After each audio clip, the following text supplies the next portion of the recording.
Hello, everybody. All right, how are you doing today? I feel blessed and honored to be here with you all. And so we're going to just start with just jumping into it. And cultural competency. It's a journey. It's not a destination.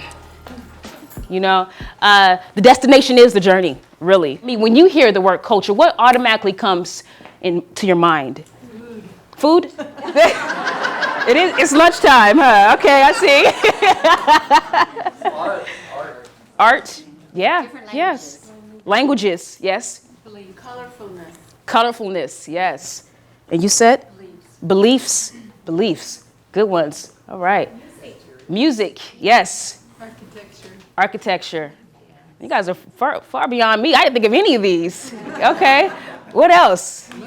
Movies. Yes, all that's culture. Festivals. Biases. That, yes. The way a group of people think is the cool way to behave. Yes, and I think I'm pretty cool. Yes, yes. Yeah, it's all those things. You know, it's so vast. And so when I thought about cultural competency and teaching it today, I'm like, oh my God, I only have 2 hours. How can I teach them cultural competency in 2 hours? Not saying that I know it all either. I'm sure all of you know some things that I don't know. But how can we deduce it to just a few concepts and leave here feeling, okay, yeah, I feel like I can make that next step. So what I want to say is that culture is all of these things put together plus more, you know. It is our language, it's our heritage, it's how our families communicate together. You know, families have their own cultures. It's how families deal with conflict. It's about race, ethnicity. You know, it's about your religion, your spirituality, or maybe your atheism, if you're agnostic. That's all a part of culture. What if you have a military family? That's a different culture too, right? So we have all these different people who are coming into our classrooms and even meet and talking to who come with all these different experiences. And just because we may look alike doesn't mean we have the same culture, right? I think that's a big thing that we have to kind of tackle. And also, too, I think that what people believe is that if you are of color, you're automatically culturally competent, which is not true. It's not true, right? You know. And so when it comes to cultural competency, I thought about, okay, what are the barriers? What stops us from being actually culturally competent? And so I was like, okay, you know, I think one could be that maybe that we feel like no one's really oppressed. Everybody's really okay. They just do for themselves, make it, you got it. But that's not true. There are systems of oppression that are at play, right? We have ableism. We have all kinds of isms. I'm going to go through the list, okay? So get ready. Ableism. We have sexism. We have ageism, ethnocentrism, racism. All those things because our country was built on differences. Let's be honest here, right? And so now that we have that, now it's not good to not talk about it because it just makes the lump under the rug bigger. Right? We have to talk about it and dialogue about it. So when we think about cultural competency, I hear people say, you know, I'm culturally competent. You can't tell me anything. I said, I'm not trying to tell you anything, actually. But I hear people say things, well, you know, I celebrate Black History in February. Right? I have a friend who is disabled. I have a Mexican friend. I went to graduate school and I took Chicana studies. I am culturally competent, you know.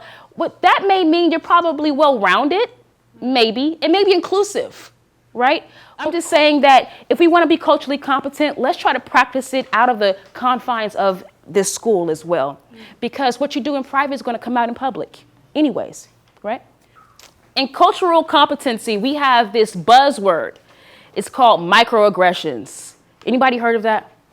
Yes, you heard of it. Okay. Well, you tell me what it is then. Anybody? No? Subtle, there you go. underlying intentions that are not necessarily meant, but felt, and subtle can be jibes, can be different ways of putting someone down and not thinking carefully about the receiver. Yeah. What's your name?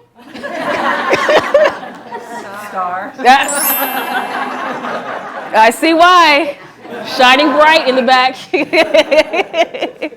Well, dang. Okay, making my job easy. Well, exactly what she said. Yeah, she's right. It's everyday, commonplace things that happen. It could be verbal or nonverbal. Back up out of it a little bit more for me, please. And it can be like just subtle things. It can be gestures. It can be looks. It can be just how you maybe ignore somebody. All those things that can belittle or demean another person, right? Now, this was coined by Chester Pierce in the 70s. He was a psychiatrist and a Harvard professor. And initially, it was only applicable to racial situations, microaggressions, right? But about 2 or 3 years later, 1973, Mary Rowe, she was a MIT economist. She said, you know what? I like this microaggression. I think I'm going to apply it to the women's movement. Right? Because, women, I think there's a lot of estrogen in here, if I'm not mistaken. I think that, we have a lot of issues, too. We have a lot of microaggressions we battle with every day. And every day we have to think, do I feel like pointing that out and going off on this person and checking them? You got to pick your battles, right? So she took it a step further. Going on to towards 1980, a man by the name of Sue, he said, you know what? This is actually applicable to everybody who is marginalized on the outskirts and who was excluded from dominant culture, right? And that's what I like about this word, that it includes everybody. If someone has special needs, you know what I mean? If someone has a mental illness, if someone is adopted, all of this is all applicable to anybody who feels this way. Because there is so much subtle communication going on. Because the old-fashioned discrimination is not, you can't do it anymore. So now it happens in subtle ways, microaggressions, okay? So there are 3 sub-focuses of microaggression. We're going to go to micro-assault first. We're not going to deal with that one too much because it's more so like the obvious, calling someone out of their names, hurting someone. We're not going to deal with that. We're going to deal with the nuances. So micro-insult. It's often unconscious. I really want to stress this point about microaggressions, that it is really typically, it's not an intended insult. It's kind of beneath the subconscious even. It's really, really deep in there. So it's not like I'm going to hurt this person. Here you go. I gave it to you, right? Like the micro insult is often unconscious. So it's behavioral, verbal remarks or comments that convey rudeness, insensitivity, and demean a person's identity, right? Yes. Like if people are in a group and all of a sudden one person turns their back a little bit towards the person that's next to them. You know what? You're ahead of the game because that's a micro invalidation. Yeah, but I shouldn't use that, but that's people need to watch out for that. Watch out for that too, right? I see it in lines. Yes. In a bank or or in the grocery store. It's really interesting. Yes, I have a clip on that actually. So yeah, you're right though. It could be that too, just kind of ignoring someone and you're just kind of feeling like, wow, is this directed towards me? And the burden of proof is on the person who feels bad. Like, do I say something? Am I being oversensitive? Is this wrong? I was told from someone, wow, you're really articulate. I was like, wow, you are too. I don't know. I didn't know what to say. Thank you. But the message was probably you're really articulate for a black person. Because black people aren't articulate. What a surprise. What a surprise, right? Yes. It's all in the way it's said. Exactly. Yes. The context. Because I've been told that before. Right? Yes. I enunciate well or something, and I was just like, oh, that's nice. But yeah. It's the right. It's the subcontext. It's a subconscious. Yeah, right. What are you really saying? So what are you really saying? Mm-hmm. Any compliment that's made without awareness of the other person's person, is like with children. You don't say, "Oh, that's a great drawing," or "That's the best drawing that ever happened," or you say, "I like the way you used your color," or "I like the way you did." Or if you say to a woman, "You're really a great mother," it's like any mother thinks, "Oh boy, if they only knew." So yes. Being specific. About That's a good point. Yeah. Thank you. Yes. What if they were just so impressed by you that they blurted it out without thinking, and could it have had nothing to do with that? Yeah. See, and that is why this is so tricky. Because it's just like, it's really left up to interpretation. But the thing about it is that people who have been marginalized, we get targeted so much, we don't know when it's happening, when it's not anymore. So people have to pay attention. Got to pay attention. I know you had your hand up for a little bit, and I want to get you, though. I was just going to say that same question spurned a conversation in our classroom because I've grown up my whole life with people saying, "What are you?" Yes. Which is, to me, that is my brother. Yes. And it's like, where can I go with this? I'm human. But Yes. yes, how do you be like, I'm curious about your family background. I'm Yeah. curious about your cultural heritage. Like all of those help me know, because I would usually assume that that's where they were headed with Mm-hmm. it, but when it's said in such a way, Yeah. it's different. Yeah. It can be their And names too, because they Right. might say, "Where's Well, your my name from?" Exactly, You know? my name throws people off, my look throws people off, everything throws Yes. people off. So it happens. all right. And our last, What you revealed right now is the difference between an I statement. I'm interested. they're on it. They're on it, though. That's good. And where are you from? All right, so this one, micro-invalidation. I was going to show a clip, but we don't have to. I think you guys are already geared up enough, so which is great. So micro-invalidation, which you were talking about earlier, is also often unconscious. It's verbal comments or behaviors that exclude, negate, or nullify the psychological thoughts, feelings, or experiential reality of a marginalized individual or group. And Alex has an example, she said. So I actually had an experience with this recently. For my nonprofit, we have a internship program that we run every summer, and we were doing our orientation at the City Hall in Richmond. And without thinking or taking into consideration the population is primarily black, I had heard a comment that we were not supposed to hang out outside in front of the building. I didn't think anything of it. I thought, oh, they want us to go inside. But when I relayed that message, I said, hey, they don't want us hanging out in front of the building. They would prefer if we go inside. Everyone else, primarily black group, had the experience of, it was a racial experience for them. They've experienced many times of being made to feel unwelcome and judged. So that was a micro example. That's an example of a micro invalidation on my part. I was not aware, but but based off of their reaction, I was able to respond. Yeah. Say, hey, I didn't think about that. I didn't think about that, right. And even when, say, if you're in class and you have someone in there who has special needs and you're giving everyone else, ones who don't have special needs, all your eye contact, but you're overlooking that kid, not looking at them directly. That's micro-invalidation, So we'd be mindful of that. An example is color blindness. You ever heard that term?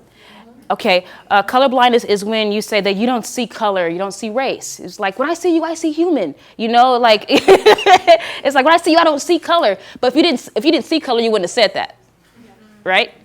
So that, what it does, it invalidates that person's cultural experiences and their racial experiences, because we are a country based off of race. So we kind of also want to be like, I don't want you to make a big deal out of it, but still know that I'm here, right? So colorblindness is an example. Okay, So, click this button? no, I got it. Okay. I have it. Okay. You're doing great, though. You're doing really good. Okay. I like how you're clicking. Chester Pierce, the one who coined this term, he said, in and of itself, a microaggression may seem harmless, but the cumulative burden of a lifetime of microaggressions can theoretically contribute to a diminished mortality, augmented morbidity, and a flattened confidence. Kind of what we were talking about earlier. What's your name? Orange shirt? He's like, what's my name? Orange. Okay. I'm going to show you some pictures, right? Because it kind of reminds me of what you said right here. Right. So, like, what are you? Right? These are all examples kind of microaggressions, right? It's like, what are you? Response should always be, I'm human. Another one. She introduced me to the manager, and he said, we had a woman who used a wheelchair on our board once. She was great. Not just a woman or a person, a human that was on our board, right? All that comes before the humanity, right? How about this one? You're 50. That's ageism. So someone says, how old are you? Say, I'm 50. Oh my God, you're 50. You look so good for that age. So are you saying that 50 looks bad? That's also, ageism, right? How about this one right here? She says, that's totally cool with me as long as I can watch. What does that mean? Okay. She's a lesbian. And a man, probably, I'm assuming, a microaggression, I don't know, said, as long as I can watch. You know, it's just like, that's not cool. Yeah. Yes, this is really not cool. Right. How about... That was blindness. I didn't recognize it. Who knows who this is right here? Anybody know who that is? Yeah. Simpsons. What's his name? Apu, right? Apu is a character on The Simpsons who runs Quickie Mart, right? Heavy Indian accent. He's kind of rude, always talking about Slurpees, things like that. It's very stereotypical of the Indian culture. Right. And I was listening to a podcast one day, and this guy who happens to be Indian American, he was talking about how when he was young growing up, he loved The Simpsons, but this character really made him feel bad. Right. And so he is a comedian now. He was doing a stand-up comic show like on Adult Swim. I don't know what it was. But Hank Azaria, who actually plays Apu, saw this kid's comedy show and heard how he was offended by it. And he says, you know what? I never knew that it would hurt people in that way. You know? So even in our media and our culture, we are doing these this is macroaggression to me. Right. It's not even micro anymore. How about this one? Not all Latinas are Mexican. Oh, yeah. Right? That's what I was told. Some people just hear me talking in Spanish. Where are you from Mexico? What part of Mexico? I'm not. I'm Salvadorian. See? The part that's in another country. Right. Right.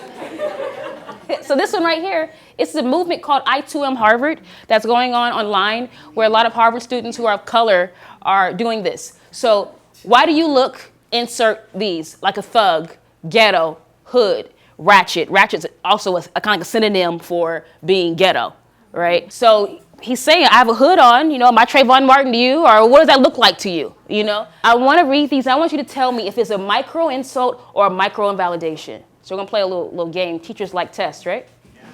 Kind of? No? No. Okay. All right. Okay. So we're going to do an ability microaggression. Ability, which is about disability primarily.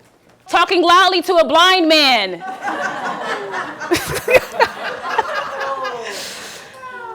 It's like... That's the other one. That's a macro. It's just ignorant, huh? I mean, let's just be honest, right? Or talking loudly to someone who speaks a different language. Yes, yeah. I know you don't speak English. Like, that doesn't help. I don't speak English, right? The volume was not a problem. So what is that? Invalidation. Micro-invalidation, talking loudly to a blind man? I think. Yeah, I think insulting. Okay. I think it's an insult. It could be all of that mixed together, huh? So it's assuming that he's lesser in every way, right? Now, deaf and dumb, drop the dumb. That means stupid. Always drop that. But deaf in deaf culture, they don't mind that word at all. And they don't see deaf as a disability. So, you know, you got to have that in your mind, too, when you're maybe dealing with a child who is deaf. The culture doesn't see it as you're broken. So three things that are important when we're dealing with folks with special needs is, one is that you put the person first. You don't say this autistic student. The student that has autism. Autism doesn't have him. Okay? Put the humanity before whatever else it is. That also goes with race and culture and all that kind of stuff. Okay? Don't assume that they need help. Ask if you need assistance. Would you mind, say you drop something, do you need help? You know? Because they want to get it on their own. All right? The third one, I kind of forgot. So let's push pause. Okay, yes. Use the language that they are using when they're talking about whatever they have going on.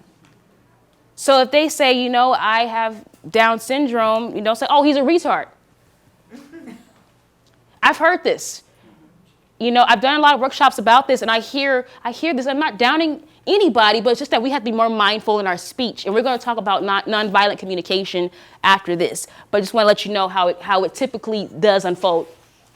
Racial microaggressions. You guys ready for this part? Oh, you don't sound excited. I don't know. I'm going to sit down. Okay, you're being too sensitive. I don't even see race. I don't see color at all. Micro insult or micro invalidation? Yep, color blindness. We talked about it earlier, right? A school counselor reacts with surprise when an Asian American student has trouble on the math portion of a test. Oh my God, you guys always are good in math and science. What is that? It's a micro insult, right? Assumes that all Asians are intelligent and good in math. This one, this happens a lot. This is something that I put in here.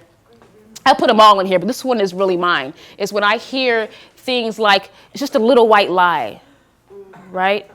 Because little white lie means that it's not that bad. It kind of presumes like innocence and purity, right? Or I put your name in a big black book.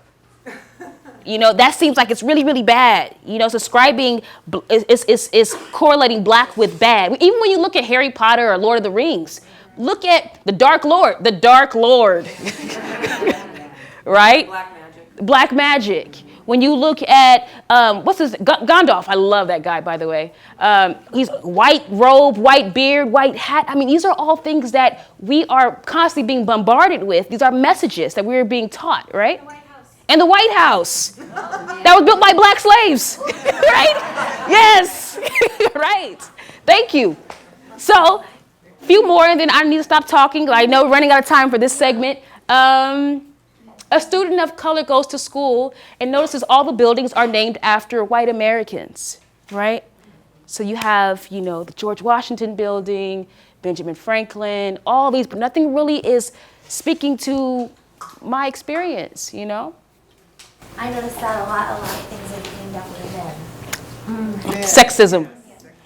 Sexism, exactly.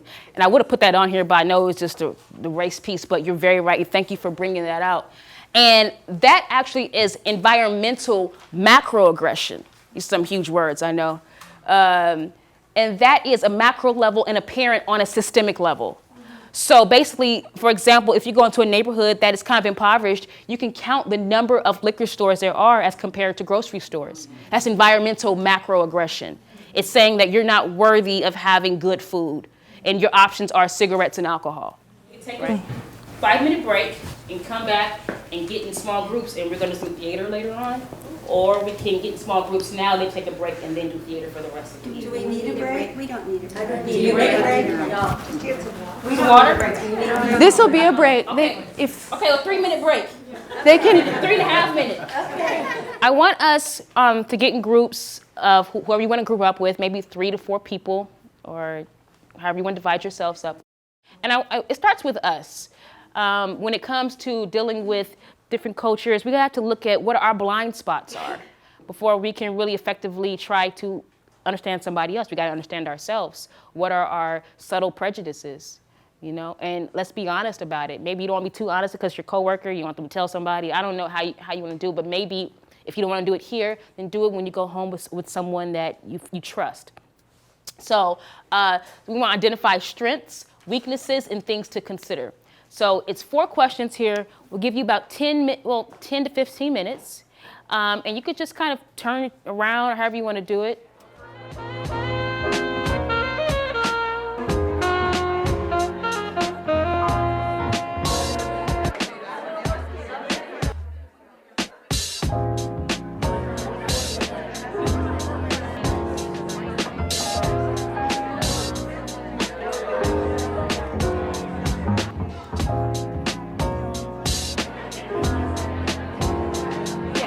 Okay, all right, we're ready.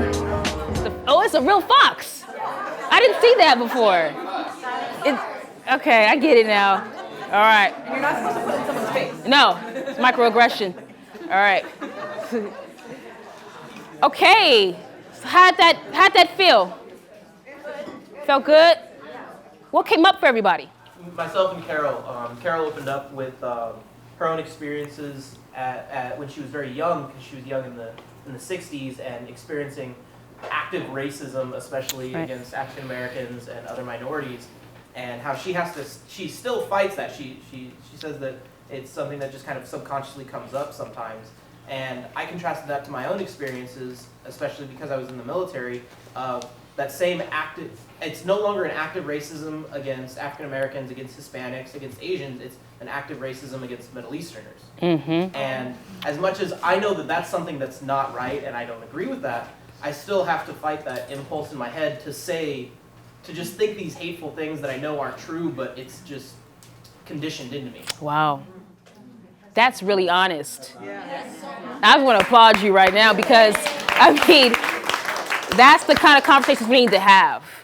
So I want to unpack that a little bit, if you don't mind. So when you were talking about this and you were bringing this up, were you kind of feeling that prejudice come to surface again, or were you fighting it while you were talking about it? Were you thinking maybe I shouldn't bring it up right now? Like, what were you thinking when you were telling her this stuff? Well, it's just one of those things that I can't say a specific time, but I know that my friends, the ones I still hang out with, the ones who are my age group, I'll hear them say something that I see as racist, and I spent years in cultural training classes to try and understand it as an intelligence worker, and I know that these things aren't true, but I'm like, yeah, that's stupid. Mm-hmm. Yeah, no, I get it. We'll go into it. Insert here, right? Yeah. Right. Yeah, no, I get it. And see, and that's the thing that we're talking about here is like, cognitively, we know these things aren't the best, but how do we feel it, and how does it start to trickle down to our behavior and our speech and how we treat people? Because it's just staying heady. Another thing too, I heard what you all have done is I think you invited families to come present some cultural pieces to you, right? Okay, which is great. So, is that right? I had to do it. So what I was going to say was another thing we can do is that we can invite these families to come and be a part of the decision-making process. You know what I mean? Have some type of board or have them be a part of the conversations when it comes to maybe plays and rules and things like that. And maybe they can inform you about what some things they need more of. That way they don't feel left out of the whole pie. You know what I mean? Pass luggage. That's what I talked about. I was in corporate America in the 60s, and there wasn't not many women I was one of the biggest corporations in America I worked with, and we'd go to meetings, and it was mostly men. Mm. And I knew they were going to talk through me, and I knew they were going to sit like this. And when they did, I go, there you go. But see, it's that luggage issue. I got that luggage, so I'm never surprised when it happens. I almost expect it to happen. Yes. So how do you get rid of your luggage? You're asking a question that you really know about that one. Yeah, I'm the expert. I'm not. I got a lot of luggage. It's right here on your stage with me. I know, man. Bye. You know, that's a good question. You know, and the thing is, it's a constant process. I don't have all the answers. All I know to do is open the door and let's have conversation. Because when we have more conversation, then things are not as taboo anymore. And that's when healing can start to come in. You know you have that bias. So I don't know how to unpack that 60s sexist corporate America type thing. But what I do know is that the more we talk about it, it might alleviate some of that. Anyway, so what I want to say is that prejudice is a big part of it is fear. A big part of it is fear, because the thing is that when you don't know something about something, then you naturally become fearful of it after a while. You know what I mean? And the thing is that if something is alien to you, it's easy to dehumanize it because you can't relate to it. It's more safe. It's those people over there. You know what I mean? They do this, stay away from them. You know, so it's easy when you're fearful, because, you know, to me, it's only two emotions in life, love and fear. You know, and I don't think prejudice is based out of love. I think it's a lot of fear. That's just my opinion. I know we have one more. You back here, right? I was just going to say the same thing, sort of what Susie was saying. When you were listening to Joseph, and you let us all take a real minute and applaud the fact that he was so honest with himself, is that, you know, and Laura's in here somewhere, I'm pretty sure, but we have this discussion because she and I are often in the car, and she'll sometimes say something that points with the most thoughtful, she doesn't even mean to sort of maybe put it in my face, something that I might have said that could have appeared like it was an ignorant statement. And when students do that in class, even if it's just one-on-one, I shake their hand, I thank them publicly, and I say, I'm so grateful for that. That appeared to be what I was saying to others of you. Because if we then are actively involved ourselves in, pulling forward the luggage and saying, look, this, I didn't know that that's what I just said, and if any of you got that, let's take that apart right now. And call me on it, because it isn't a healthy thing for any of us. Exactly. And I got you next. It is really about being completely present and transparent, because the worst thing you could do is not talk about something when it's hurt someone. Right? So if you find yourself in a situation where you have maybe had violent communication with someone and you know it, then ask. I just want to take a pause. Did something I say hurt you right there? Right? So that's being mindful, right? And then that way it can give them the platform to be able to say, well, actually, yeah, you called me a so-and-so and so-and-so. And then you can say, you can clear it up if you really didn't mean to say that. Maybe you did mean to say that. I hope not. You're like, well, I did mean that. No. But you can say, well, you know what? I was feeling A, B, and C, but you're right. Like what's your name? Joseph, Joey. Okay. I'm going to call you Joey. I like that one. No, not that one. Not that one? That's the one! Oh, that's the one? Keep going. I hurt his feelings. I'm sorry, Joey. Did I hurt your feelings? Okay. But what I'm saying is that, I didn't mean to show off and be like, yeah, let me show you guys how to be, be empathetic. But when he said what he said, it touched me. I had an honest response. And I'm like, wow, for him to be in the room and say that amongst all these people, that was huge. And to me, that's how you start dialoguing about these sensitive topics, about being honest. And so I really thank you, and I thank you all for those comments right there. We were making the surveys, of course, we don't always make things right, so there were some things we've left out, whatever. But initially, when we started, we asked, what do you identify with? Is it, Hispanic, Latino American? Is it Black African American? And went down the list and all that. And the last one was just said Caucasian white. And then I said, you know what, how come that's having hyphenated American on it? It's kind of implicit that white is American.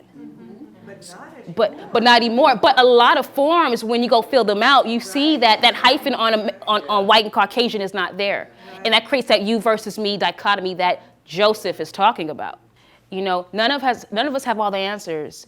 But what we do, and I have right now, is hopefully transparency and honesty and the ability to really think this through. And I hear you guys questioning now, maybe before now, but I hear the wheels turning, and this is what this is supposed to be. So I thank you for sharing this space with me. This is, anybody ever heard of this, Theater of the Oppressed? Okay, how about Pedagogy of the Oppressed by Paulo Freire? Okay, Paulo Freire is a Brazilian activist and all kinds of stuff, and he talked about basically that the classrooms typically, they mimic oppressive situations sometimes when the teacher is dictatorial, and then it's like, I know everything and you don't. So he says that that's oppressive. So if you can share that learning experience where you're expert on your life and your experiences too, and let's meet in the middle, it becomes not an oppressive situation. Because the thing is that when you are oppressing somebody, you are also oppressing yourself, right? So from that, this guy named Augusto Boal, he decided to take that same pedagogy and put it into theater. And you can use this also in classrooms, which is really cool, because what he does is that he allows for folks who don't typically have a voice to have a voice in theater. So when you go see a play, it's the audience, and then it is the actors and actresses.